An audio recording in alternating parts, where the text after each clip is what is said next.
L'Internet coupé à Khartoum, ses principales reprises d'assaut par des manifestants pro-civils et des forces armées tentant de rétablir la situation. C'est ce décor que présente la capitale soudanaise depuis les premières heures de ce lundi.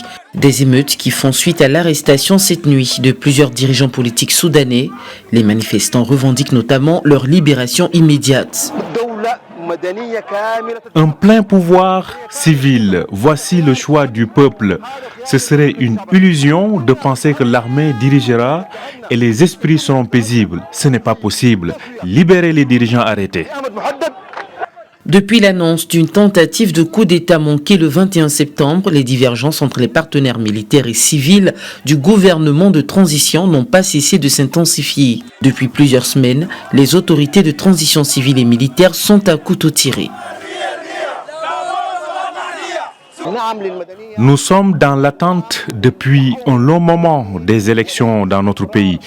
Sans cela, le Soudan connaîtra en permanence des troubles. Il faut que les militaires et les civils se mettent d'accord. Notre seul souhait, c'est la paix durable et définitive. Le Soudan se trouve au milieu d'une période de transition de 39 mois durant laquelle il est dirigé par un gouvernement de transition composé d'éléments militaires et civils créé après l'éviction de l'ancien président Omar el-Béchir en avril 2019. La période de transition devrait être suivie d'élections dans le but de former un nouveau gouvernement. Mais le pays est toujours dans l'attente du Conseil législatif de transition, de la commission électorale et d'un consensus sur la Constitution.